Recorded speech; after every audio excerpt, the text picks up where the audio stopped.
যারা রমজানের শেষ দশকে মক্কা শরীফে থেকেছেন তারা শেখ আব্দুর রহমান সুদাইসের কুনুত পেয়েছেন। যারা পেয়েছেন অথবা কেউ টিভিতে ভিডিওতে দেখেছেন, শেখ আব্দুর রহমান সুদাইস 27-এর আলোচনায় 45 মিনিট থেকে 1 ঘন্টা দোয়ায় কুনুত পড়ে।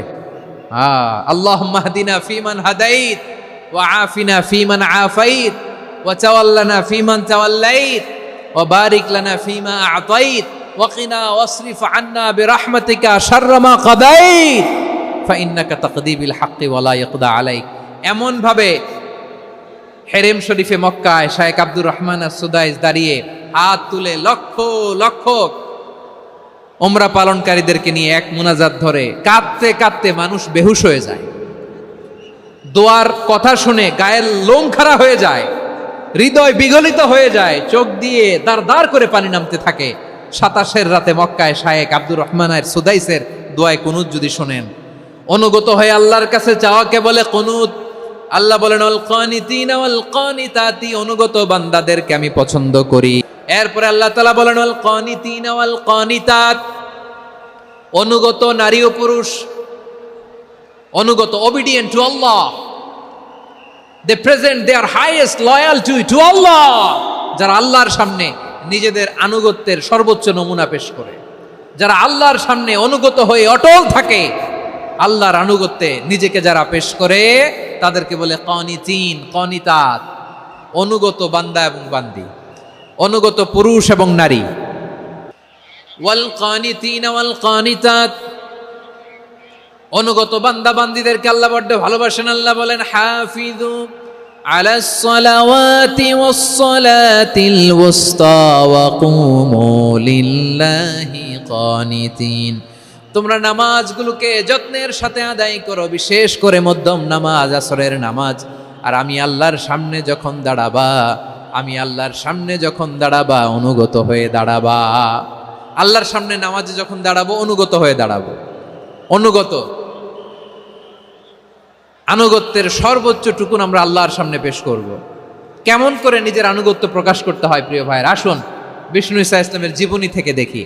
আল্লাহর হাবিব রাহমাতাল লিল আলামিন কেমন করে তিনি আল্লাহর সামনে আনুগত্য পেশ করতেন।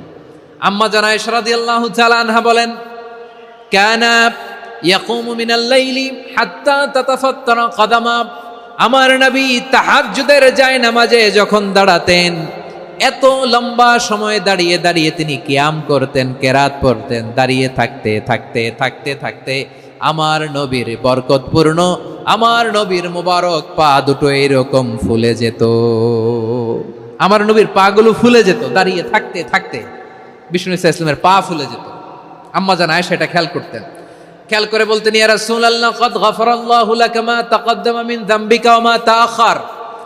ও নবী, নিজের দেহের উপর কেন এত কষ্ট দেন? কেন রাত জেগে এরকম তাহাজ্জুদের জায়নামাজে দাঁড়িয়ে থাকতে থাকতে পা দুটো আপনার ফুলে যায়? কেন কষ্ট করেন? আল্লাহ কি বলে নাই, ও নবী আপনার আগের গুনাহ মাফ, পরের গুনাহ মাফ? আসলে বিশ্বনবীর কোনো গুনাহই নাই। নবীরা মাসুম হয়, নিষ্পাপ হয়। তারপরে বিশ্বনবীর মর্যাদা স্ট্যাটাস বোঝানোর জন্য আল্লাহ বলেন, নবী আপনার আগের পরের সব গুনাহ আমি আল্লাহ মাফ করে দিলাম। আম্মা জানা এসে বলে, না নবী, আগের গুনাহ মাফ, পরের গুনাহ মাফ, আপনি মাসুম নিষ্পাপ, তারপরেও তাহাজ্জুদের জায়নামাজে কেন এত কষ্ট করেন? বিশ্বনবী জবাবে বলেন, আফালা উহিব্বু আন আকুনা আবেদান শাকুরা। ও আয়েশা, আমি কি শুকরগুজার বান্দা হব না? আমি কি শুকরগুজার হব না? আল্লাহ আমার সব মাফ করে দিয়েছে, ঠিক আছে, আমার গুনাহ নাই, ঠিক আছে, কিন্তু আল্লাহর নাজ নেয়ামত ছাড়া তো এক মুহূর্ত আমার পক্ষে বেঁচে থাকা সম্ভব না। সে আল্লাহর নেয়ামতের শুকরিয়া হিসাবে আমার কি শুকরগুজার হওয়া উচিত না? আফালা উহিব্বু আন আকুনা আবদান শাকুরা, আমি কি শুকরগুজার বান্দা হব না? ও আমার ভাইয়েরা, বিশ্বনবী ঠিক এমন ভাবে আনুগত্যের নমুনা দেখাতেন। এখানেই শেষ নয়। আম্মা জানা এসে বলেন, তাহাজ্জুদের জায়নামাজে দাঁড়িয়ে থাকতে থাকতে ফালাম ইয়াজাল ইয়াবকি হাত্তা বাল্লা লিহিয়াতাহু, আমার নবী কেরাত পড়তে পড়তে কাঁদতে কাঁদতে দাড়ি বেয়ে বেয়ে ওনার পানি ঝরতো। আর এক জায়গায় এসেছে হাত্তা বাল্লা হাজারাহু, নবীর জামা ভিজে যেত চোখের পানিতে। অন্য বর্ণনায় এসেছে হাত্তা বাল্লাল আরদা, সিজদায় লুটিয়ে পড়ে যখন বিশ্বনবী কান্না করতেন, বিশ্বনবীর চোখের পানি দিয়ে জমিন ভিজিয়ে যেত, জমিন ভিজিয়ে দিতেন। কি আনুগত্য, কি আনুগত্য। এরপরে নামাজ শেষে দোয়ার মধ্যে বিশ্বনবী বলতেন, আল্লাহুম্মা ইন্নী আবদুক, ও আমার আল্লাহ আমি আপনার দাস, ওয়াবনু আবদিক, দাসের ঘরের দাস, ওয়াবনু আমাতিক, দাসীর ঘরের দাস। সুবহানাল্লাহ, কি বিনয়।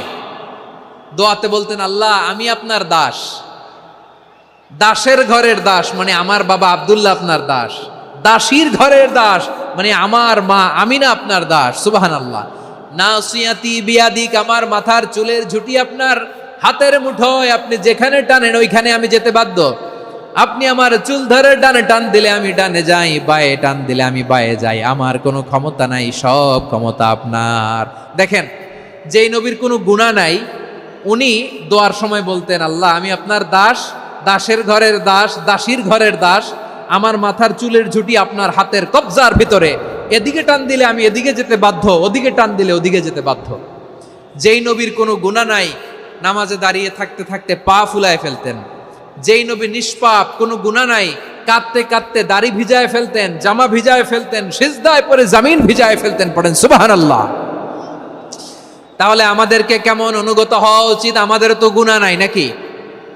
বিশ্বনবীর যেমনি গুনাহ নাই আমাদেরও তো গুনাহ নাই না? গুনাহ টুনা আছে আপনাদের? হ্যাঁ, যে বিশৃঙ্খলা করতেছেন গুনাহ তো নাই আপনাদের? হ্যাঁ, গুনাহ আছে আমাদের? গুনাহ নাই কার? দেখি হাত তোলেন তো, যে হুজুর আমি কোনোদিন কোনো পাপ করি নাই, নিষ্পাপ, বেগুনা, মাসুম, জান্নাত থেকে পালায় আসছি। জান্নাত থেকে পালায় আসছেন এরকম কে আছেন দেখি তো? আছে এরকম কেউ? আছে? নাই। আমরা সবাই পাপী, আমাদের পাপের কোনো শেষ নাই। আওয়াজ করে বলেন ঠিক কিনা?